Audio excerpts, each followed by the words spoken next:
Hello, welcome to the people who are here. But we are actually live streaming now because I have checked. So, and we are recording, so that's all that matters at the moment.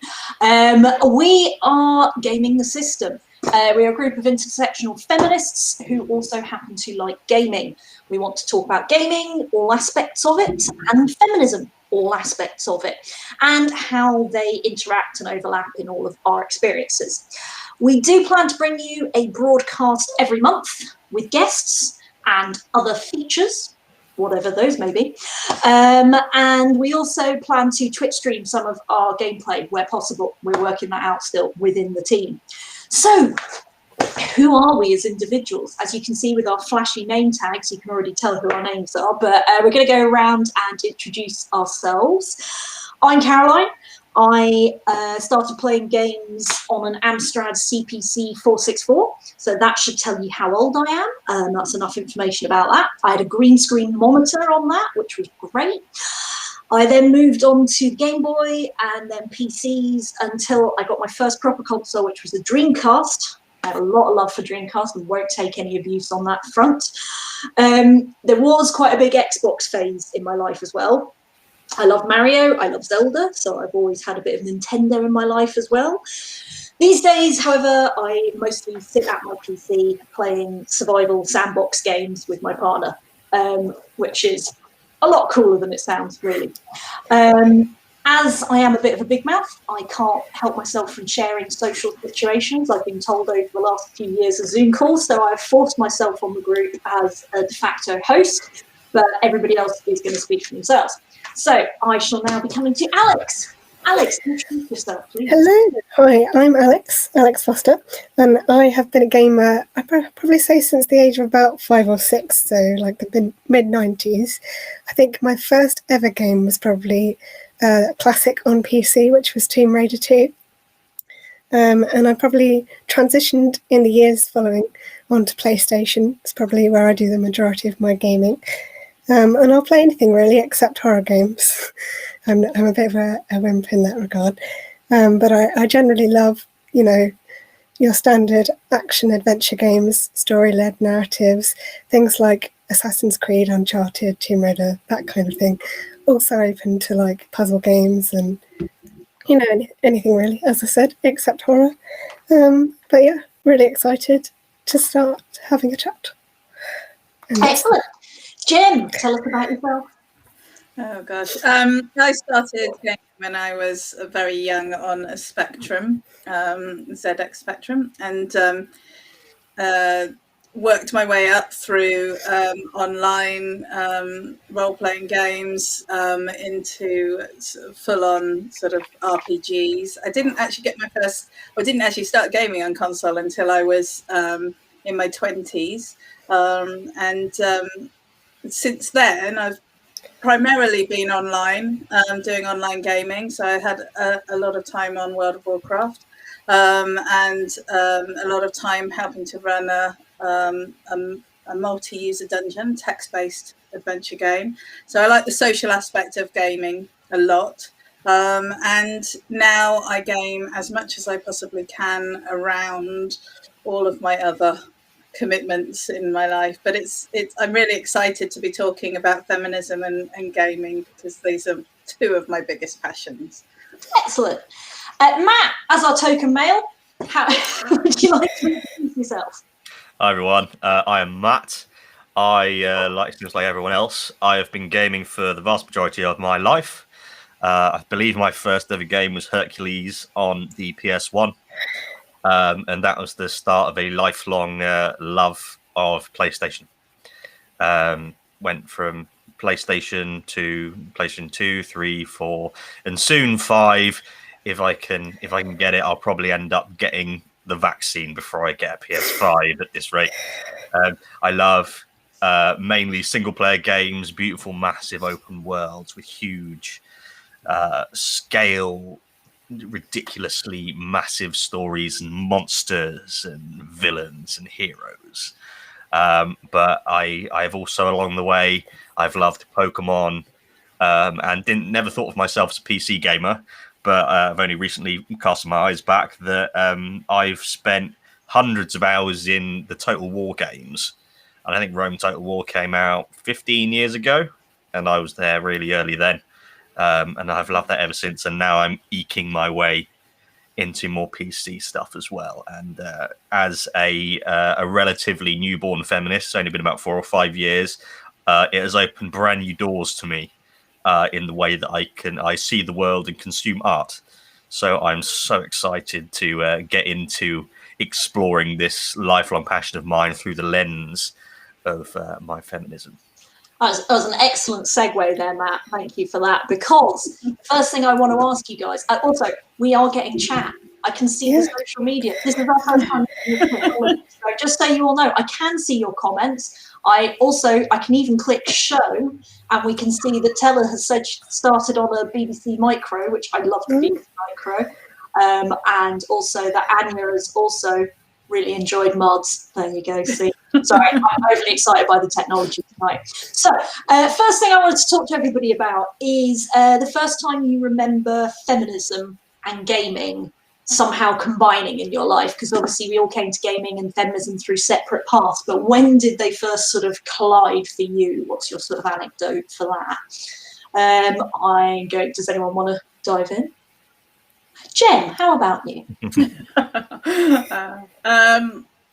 Yeah, well, I think that in my mudding days, I was a nymph, which was a female-only class, race, get it right.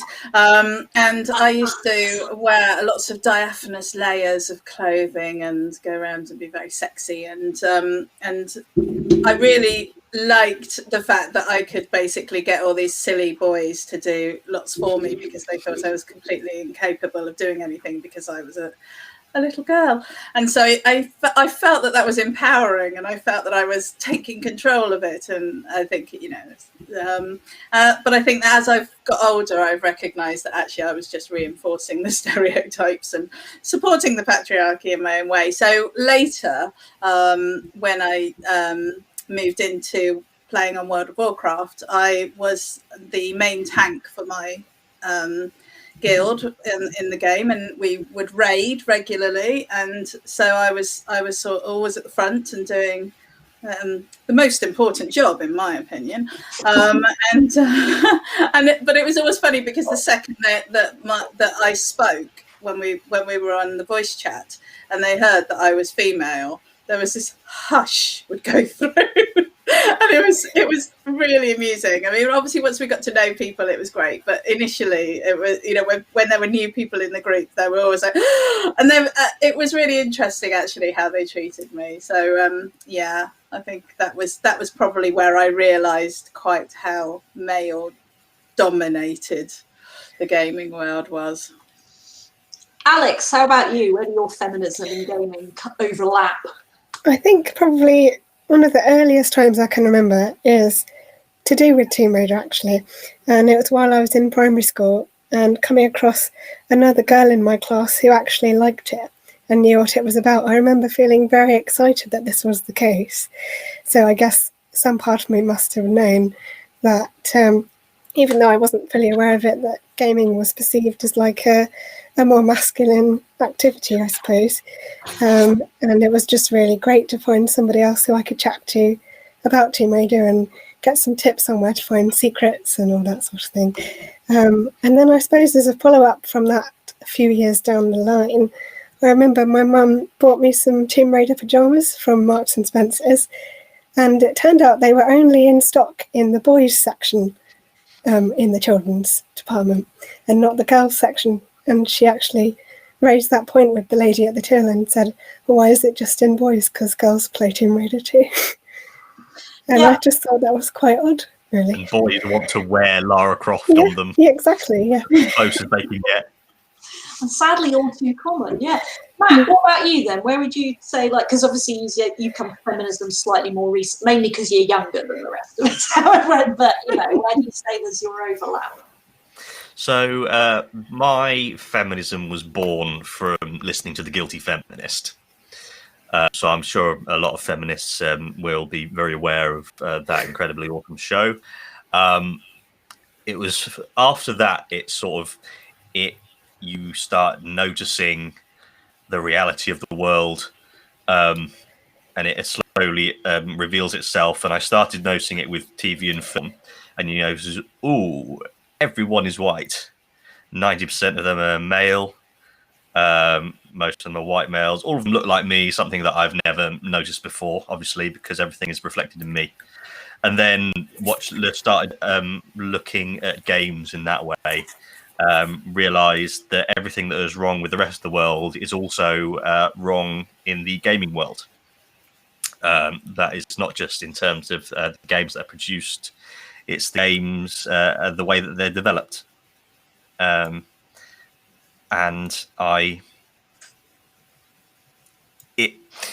it's a good thing. It's the way it's like seeing the Matrix for the first time. You can either, I can't remember which pill means which, but whichever one means staying awake and seeing the world as it is, that's the way forward. That's the way to truly enjoy the world and truly appreciate the best of the world, in my opinion. Yeah, the Wachowski sisters have spoken quite a lot about how they're annoyed that the red pill has been co-opted by some of the most toxic people on the internet, when of course it was always meant to be the opposite thing. The red pill was meant to open your eyes to these rather than to the conspiracies. I mean, for me, I spend a lot of my life on one of what is considered one of the most toxic games on the internet, which is Rust. And I absolutely love Rust. It is an open world sandbox. It is on all the time. I currently have a base out there somewhere that somebody is probably offline raiding because the wipe's happening in about an hour. Every month, the whole game resets. But it's beautiful, and it's this wonderful world with sunsets and sunrises and snows and sand and grass, and I can go and build whatever I want. And yes, okay, people are going to come and swear and shout at me and shoot at me and throw horrific racist, misogynistic abuse quite often, but it's still a lovely world where I can make it the way I want it to be and I can enjoy it how I want to, which is my segue. I love a segue. Although, actually, I haven't quite decided what I'm going to do with the comments yet, but I've just noticed Sonic T-shirts as well. Sexually, no problem. And also, who can ever resist a big thumbs up for the Commodore 64? Right. What I was asking about, so gaming for me is largely about escapism.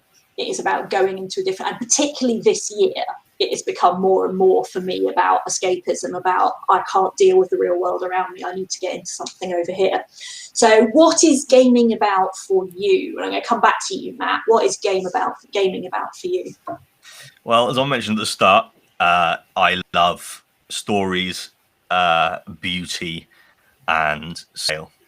And been reflecting on this when the PS5 was released and thinking about, I had planned, I have an old PlayStation and a PlayStation Pro at home. So I thought PS5 is quite a bit of money. You're going to be able to port back and use PS4 games on that. So it kind of makes the PS4 obsolete. So maybe I'll sell one or both of them. But then thinking about my old battered black PS4, and it reminded me that it has been for the last 7 years, it has been a constant, unwavering, reliable companion through some of the most tumultuous years of my life. It has been sat there in the background, ready to support me, never asks anything of me, has never given me any trouble. It's never going to go away. It's a constant. And that realization really moved me. And I don't think I'll be selling either of them because,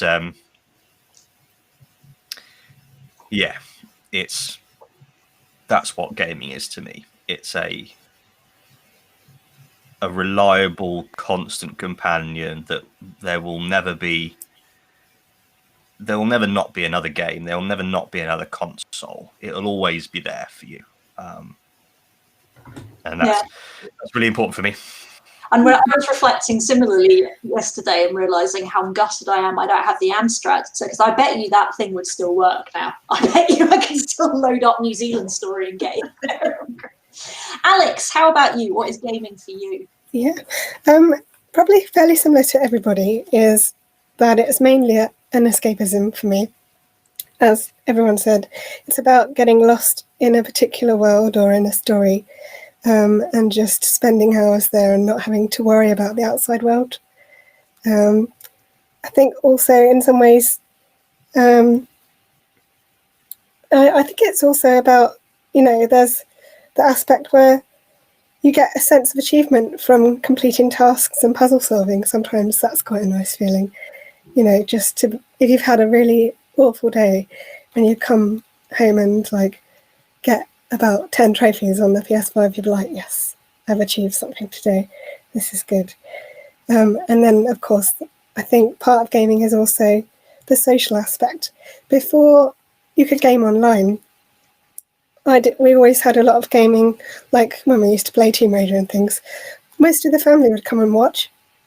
So it's kind of always been quite social, even without online gaming for me as well. I remember when I got the PS2 for Christmas one year, we spent most of Christmas Day playing World Rally Championship 2 and having a go on the races, even my grandma, which she spent most of the time driving off the cliff, which was hilarious, of course. But yeah, it became quite a social activity in our house, which is lovely. Really. Yeah, I always like giving people. Mario Kart was always one in my house where like somebody would try and play Mario Kart. Somebody, at the time, I was judgmental of over the age of 40. Just, what do I do? Why is it coming in? What's that? Well, the achievements thing really rings true with me as well. I'll come back to that another time. But today, if anyone's playing the new Stardew Valley content, because they released a big update for Stardew Valley, and suddenly there's a thing that requires me to collect 250 of a specific type of wood, which is an extremely large part. But I spent most of yesterday and today doing that because I'm determined to get that achievement. Just saying. Right, Jen, what is gaming to you? Oh, gaming is so much to me, actually, and talking with you guys has really helped to rekindle a lot of that for me, actually. So thank you.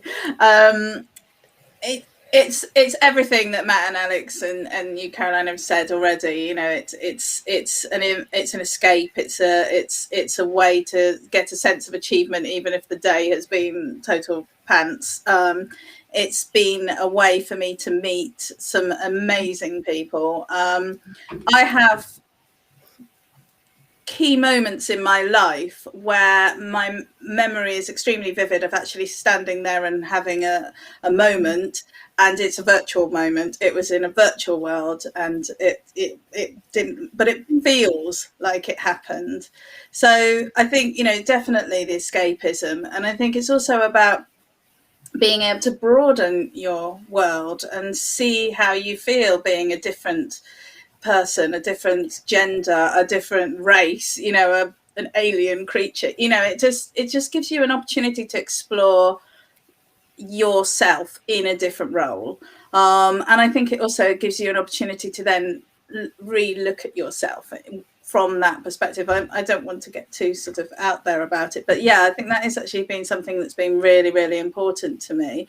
And yeah, I think it's a opportunity to get really immersed into that world is also lovely. And as I said, I think that's why my memories in some cases can be so, even from when I think about my mudding days, I can see the places as though I stood there, and that was just text on a screen. And it used to move so fast, and other people would come and they'd be like, how can you keep up with that? And I just did. I had some kind of you talk about the Matrix, that's what it felt like. It was coming off the screen and going into my soul.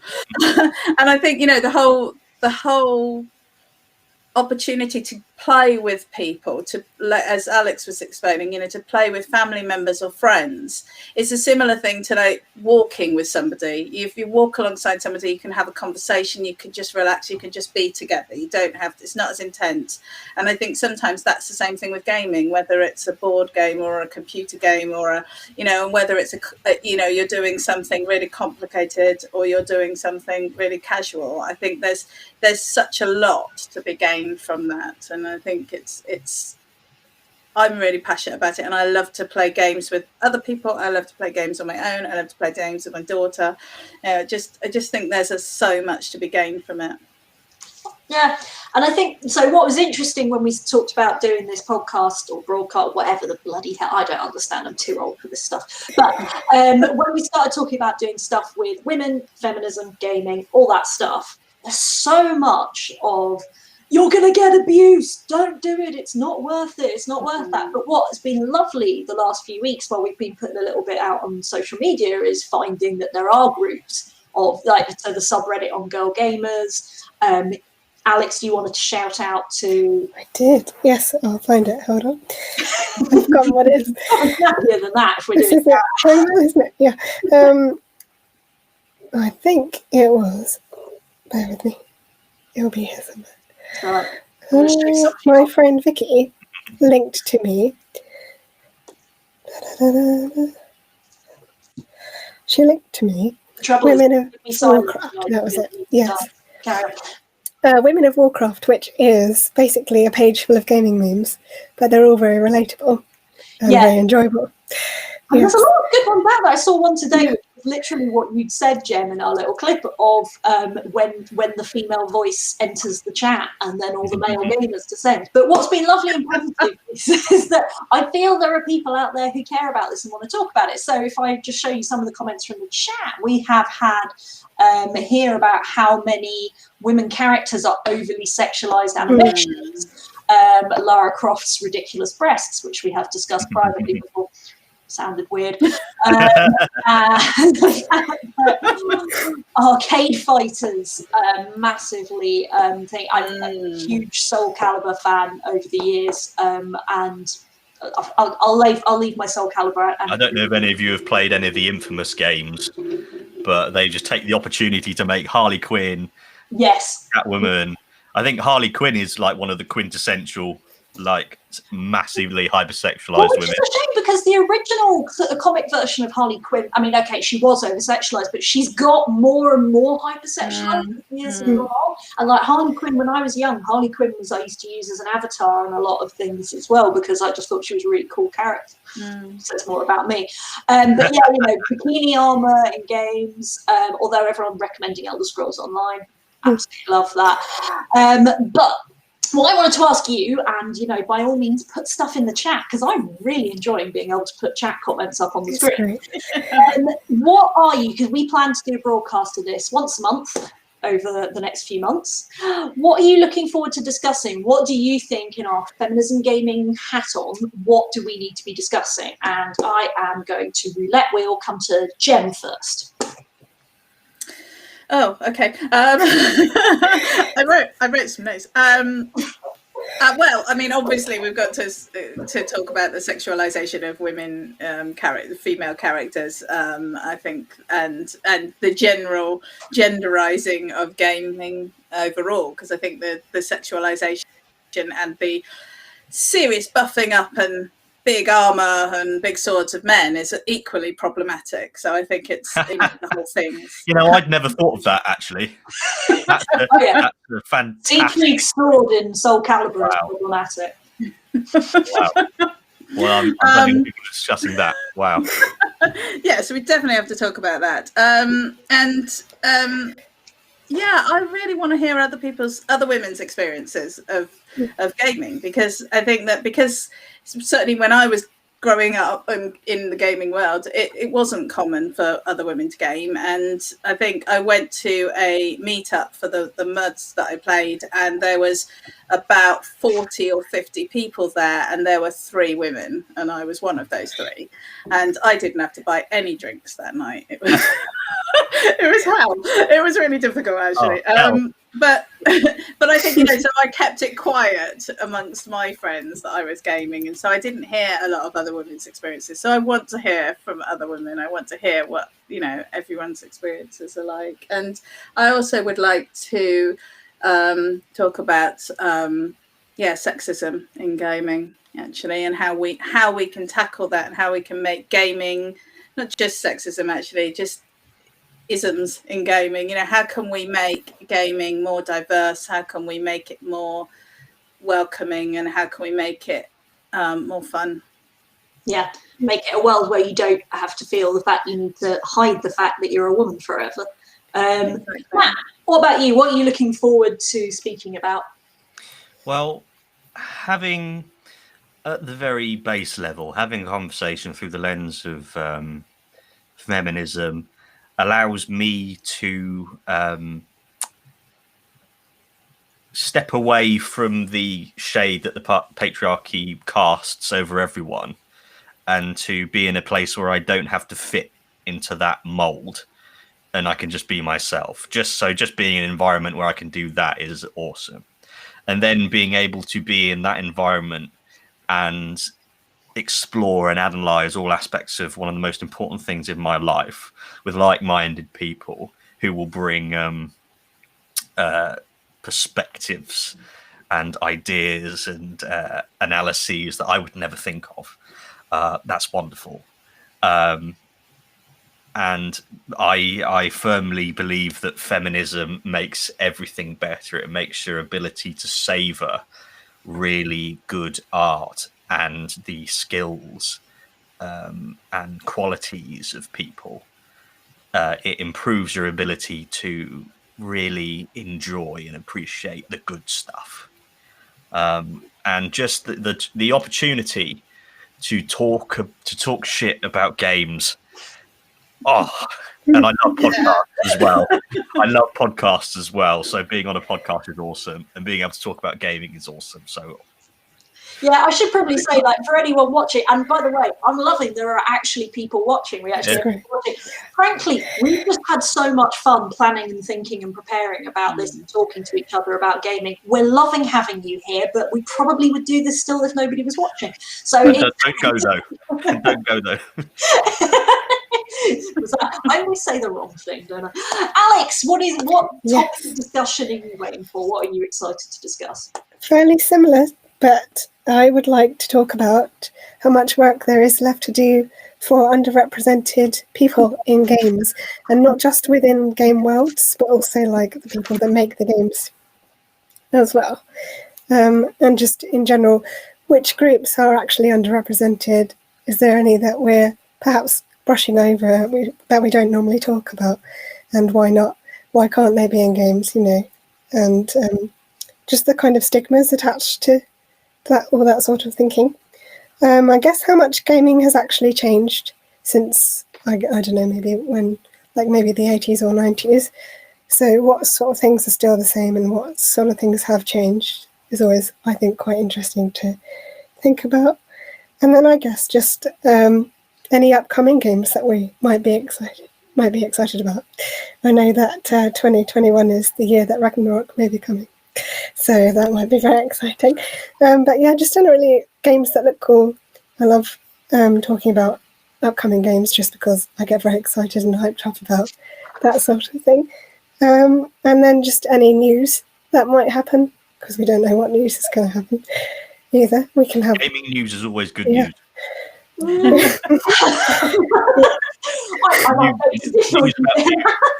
News about good games. News about new games. Yeah, that is the good news. Yes, that's what I meant. Definitely. Not always good. I was going to take up what you were saying there, Alex, about the importance of like looking at behind the monitor, if we were to use that phrase, of like who is working on games, who is developing games. When I was like, because obviously horrific crap was happening last night in America, and I'd hate to completely ignore that.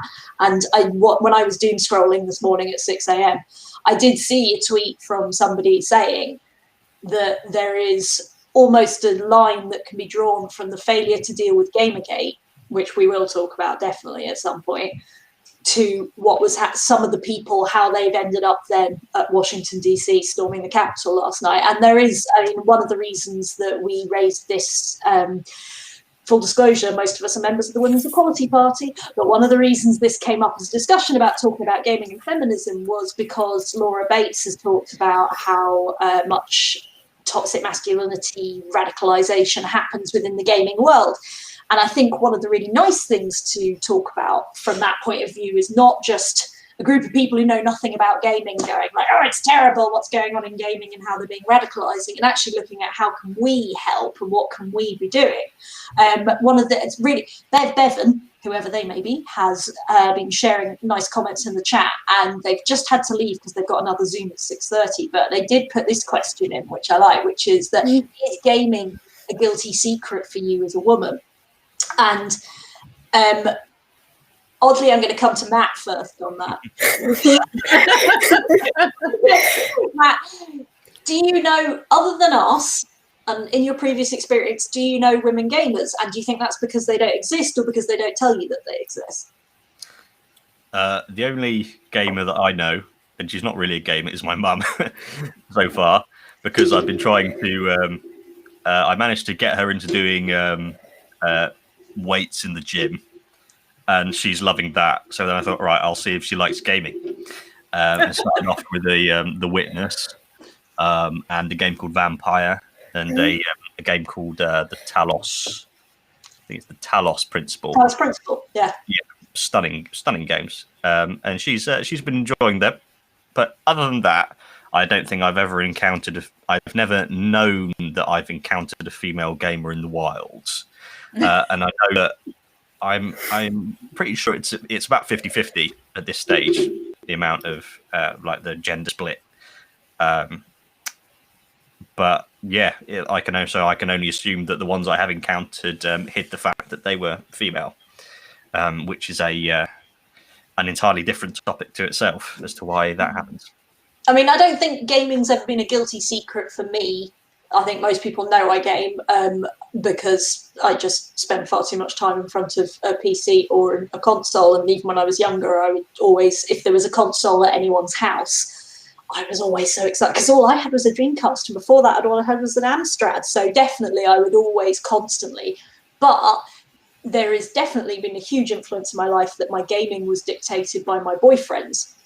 That I was the point in my life where I was playing a lot of PlayStation was because that's what my boyfriend was playing. There was a point in my life where I got into various games is because that's what they were playing at the time. Interestingly, my current relationship, which is very long standing, has actually had the reverse thing, which is my partner had never played a PC game until he started going out with me. That's his desk over there. We now sit and play back-to-back PC gaming.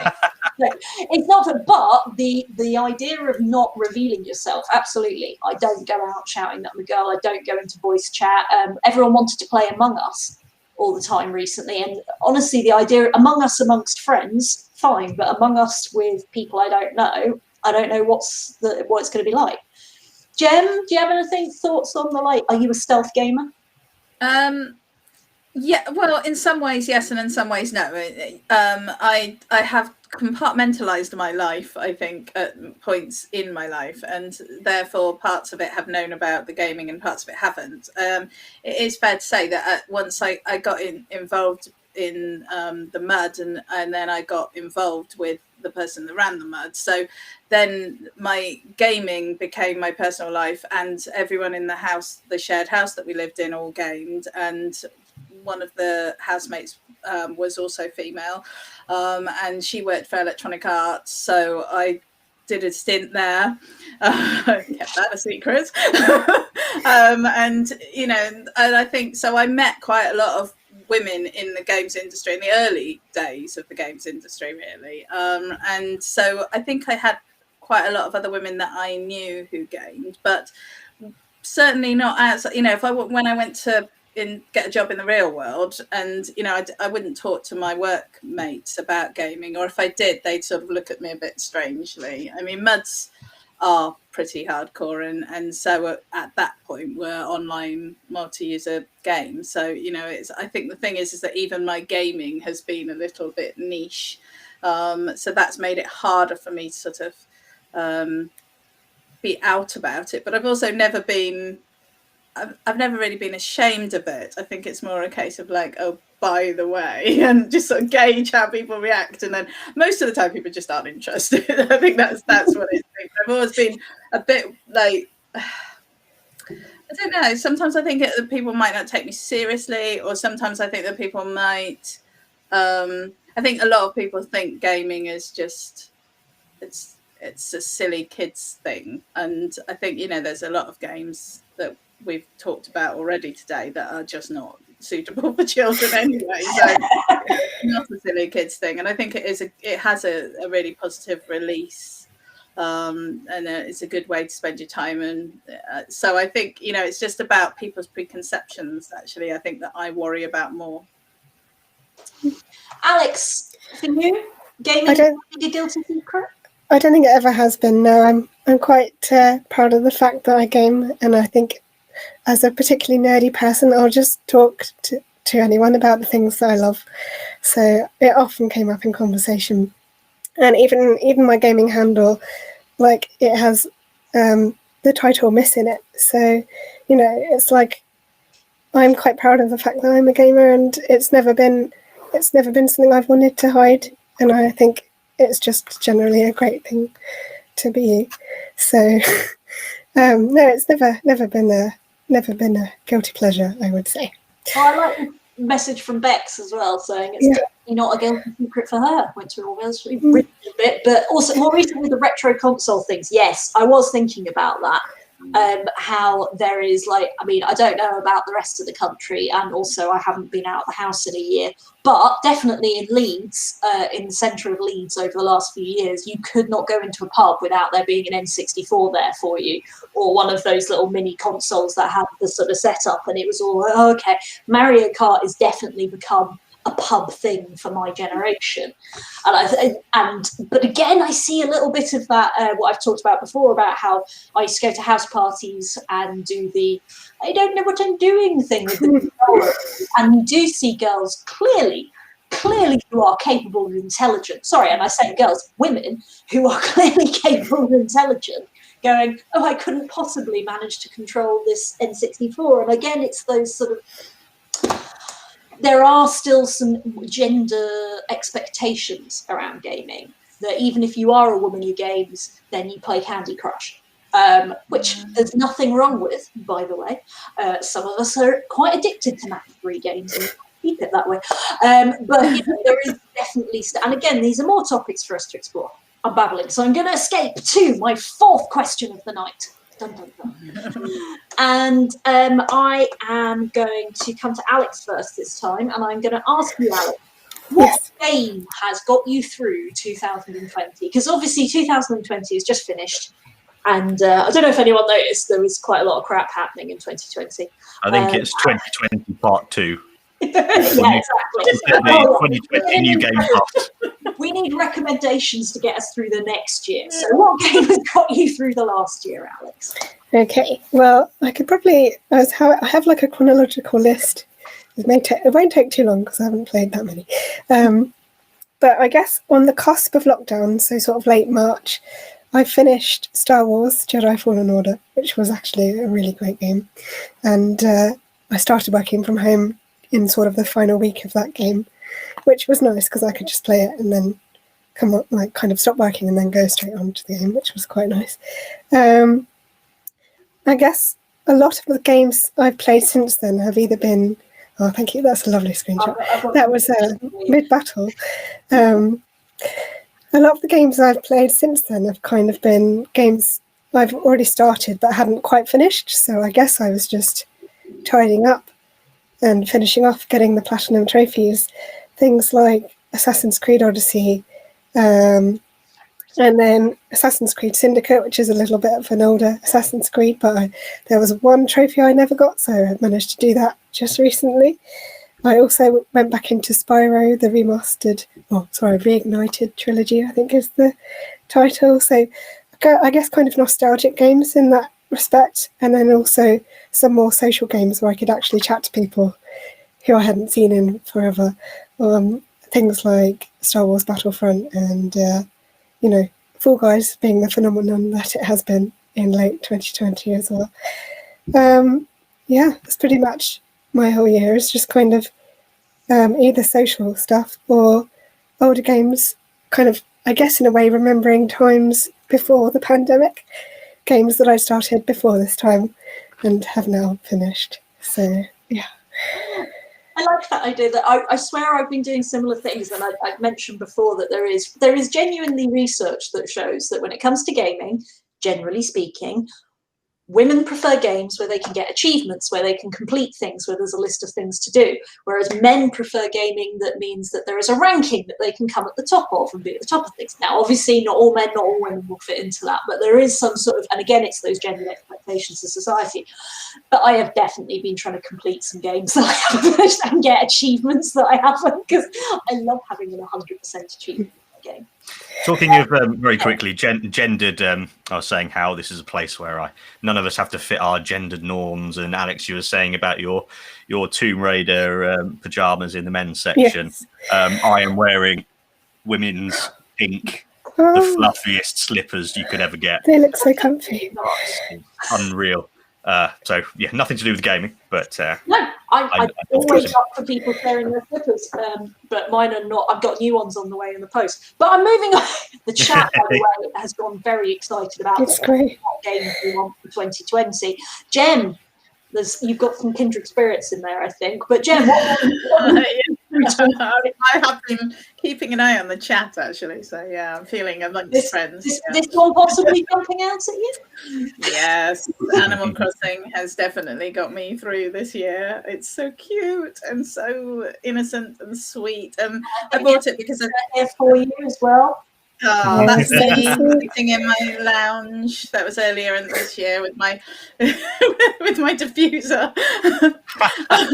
I do actually change my outfit quite regularly, so I guess maybe there is some gender stuff going on in there. But I really liked it. I bought it because I wanted to play it with my daughter, my tween, and she does dip in and out of it, but mostly she just finds it boring. I think I like to just potter around, and I think what's so lovely about it is that it's such a harmless game, and it's such a quiet game. And I remember reading a review where they said it forces you to slow down, and it does do that, because you just can't. There's nothing to do. There's no killing. There's barely any quests. There's just pottering about and having silly little conversations with funny little animal creatures. It's a very strange world, but it's lovely, and there is a social aspect to it, but I haven't really got into that side of things very much. I've kind of juxtaposed that world with Pillars of Eternity, Deadfire, which I also saw came up in the chat. So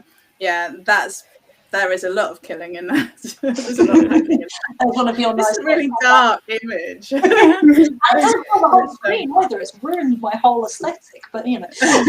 I'm sorry. It was because I did get a very wide screen for my birthday back in March. So yeah, but I really like that, because that's the RPG side of things, and that's the the whole kind of fantasy world. I love those worlds where you can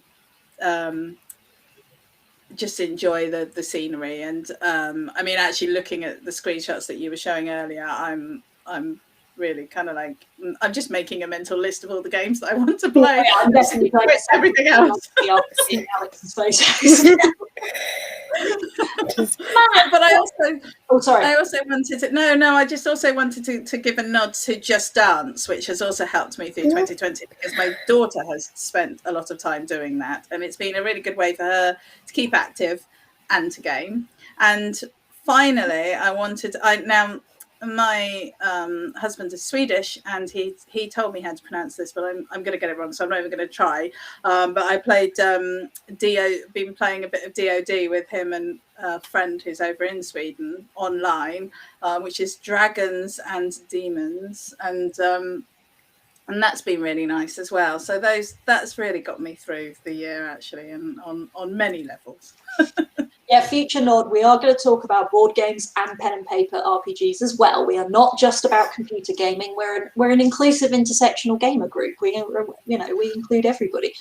Matt, what's been your game of not your game of 2020, but your game that's got you through 2020. So I think I sent you a few pictures. You got access to them? Yeah, they're on the Google Drive. Oh well, this is some poor online planning here because I keep talking and I'll get them up. Okay, I'll fill time. So I'll start off with the ones that I forgot to add pictures for. So I don't know, have any of you played XCOM? I know of it, but I've never played it.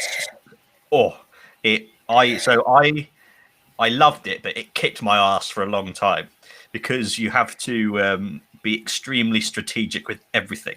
And I take a very blunt, toxic male approach to games over time. I just try and go through. And that obviously does not work with XCOM. I spent a very long time doing that. Start of the year, Death Stranding, hundreds of hours going through this beautiful wasteland of the future, being a courier. And I am a food delivery driver in a pandemic, so it's literally my life story.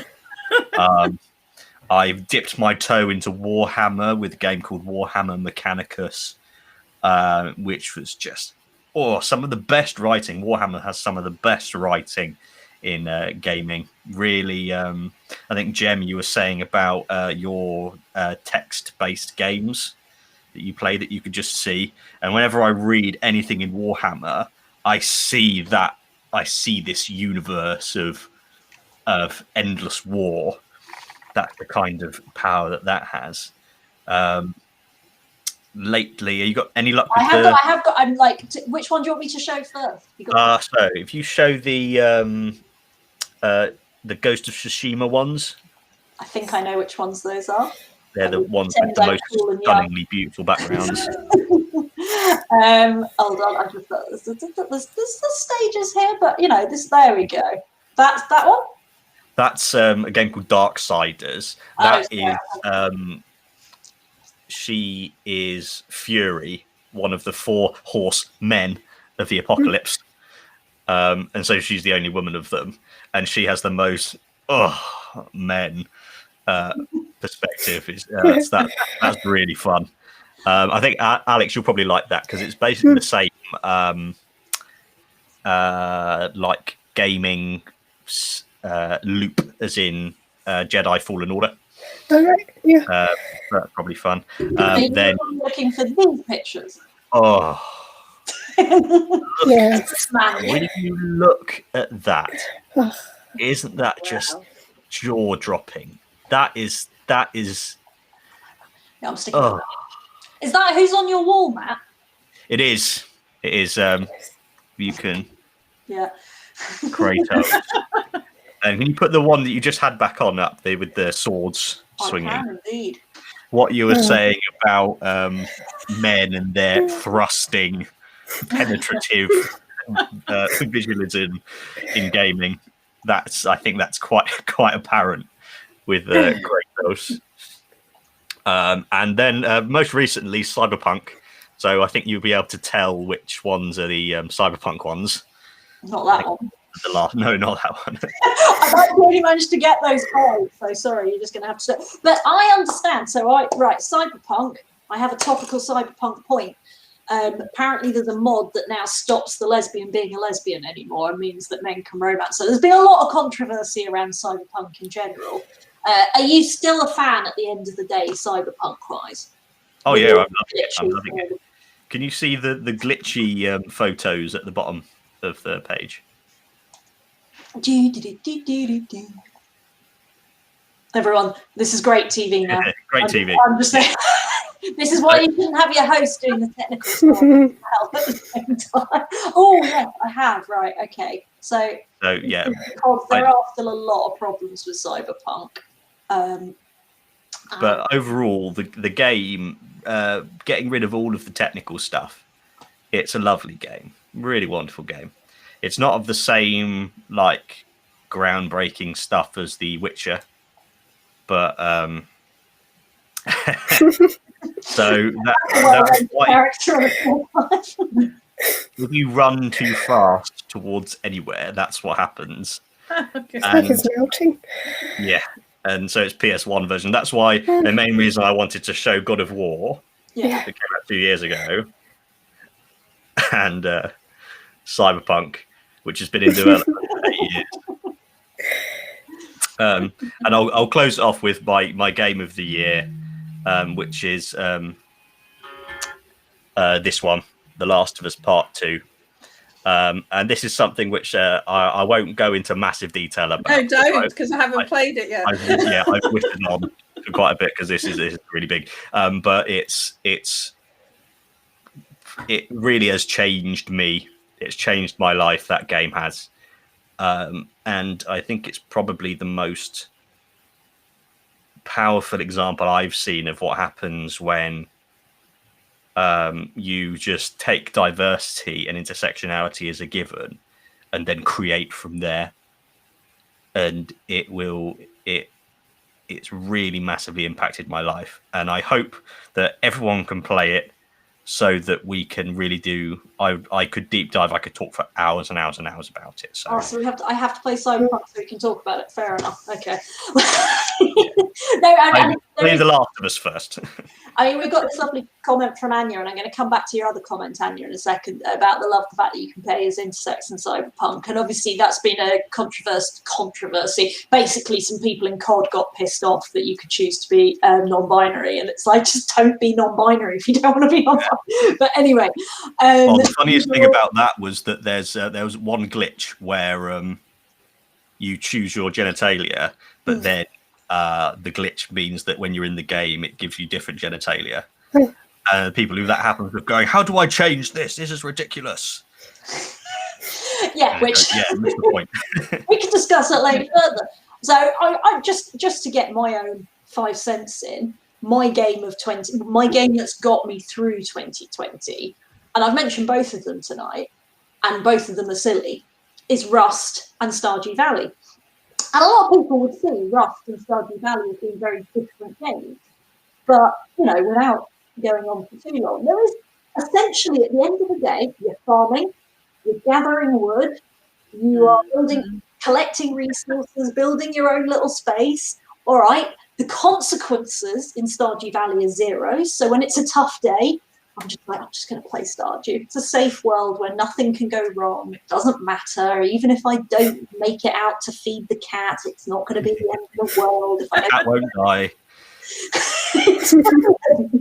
But when I really want a challenge, then suddenly Rust, again, toxic community, make sure you go on the right community servers. But, Rust can provide some of the most exhilarating adrenaline moments of any gaming I have ever had.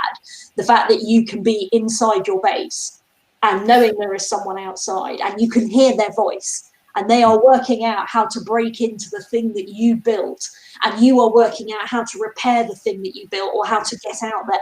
It's some of the most exciting, tense moments ever, and it's some of the best escapism I've had all year. So I will continue to defend Rust as much as the Rust. I will not defend the Rust community, but I will defend the game Rust, which again, though, as well as you say, Matt, one of the brilliant things about Rust is that you are given an avatar when you start playing Rust. You are male, female, black or white, varying things like that. And that is it. You can't change it. There is no modifying of it. And it's one of the things that a lot of the Rust community have bitched about for years and say, I don't want to be a woman, etc. But that's the beauty of it, is that it's like, this is the life you're given, mate. Accept it. And you just have to get on with it. Anyway. We have, I realise that's slightly badly phrased, but we have got a lovely question here from Anya, who has said that when she transitioned, she stopped playing games because playing games as a woman that's the wrong one. Playing games as a female just became a no-no, and that is the power of the patriarchy. And Anya has then very lovingly said, come on then, what games should I start playing for 2021? How do I get back into gaming?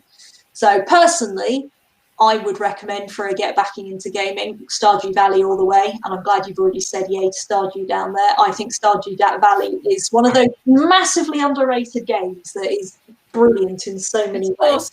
Awesome game. Exactly. Thank you, Jen. Matt, what would be your recommendation for Anya for getting back into gaming? So I think for the reasons I stated about the infinite power and possibility that can be realized in a game when you take diversity and intersectionality and you take all of it and you use it to create something truly transcendent, it has to be The Last of Us Part 2. It's the you should just get through the first one. That doesn't take too long, and then just sit back and turn the lights off, turn off your phone, turn off everything, and just experience this transcendent story and characters and world. It is truly life-changing, and it's one of those things where I think it's like with the classic films. You might not like something like The Great Escape, for example, or The Godfather, but just you must.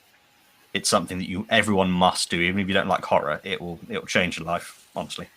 So I have a confession, which is that I've never finished the first Last of Us, and that is because there's a stealth thing where you have to stealth past people. And Dara O'Brien used to do a brilliant sketch about that. Games are the only medium where they stop you from getting to the end, and I've never finished that. So I will now do that. Anya has also pointed out, however, that she is Xbox only, but we can still think of something. Alex, what would you recommend to get? I was thinking of, I don't know if they're on Xbox, but games like Journey and Absu, because the characters, you don't need to worry about whether they're male or female or whatever.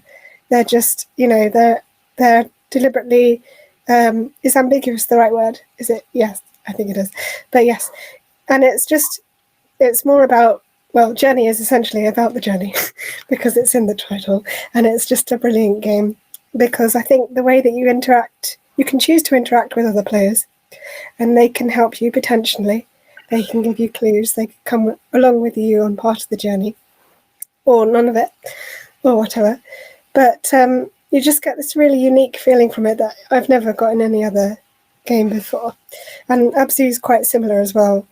The character, you don't necessarily need to think of it as a particular gender. It can just be this person that you're swimming as underwater, and you just experience the underwater world and explore and solve puzzles, and it's just a really nice, relaxing, meditative sort of game, and you can just take all your cares away and play those, which I think are really nice, relaxing games.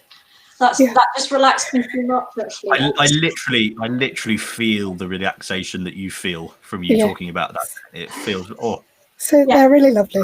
But I don't know if they are on Xbox because I don't play on Xbox, but I hope they are because everyone should play them. Jim, as our social gamer, I'm coming to you last, but we also do have a comment from somebody I think you may know.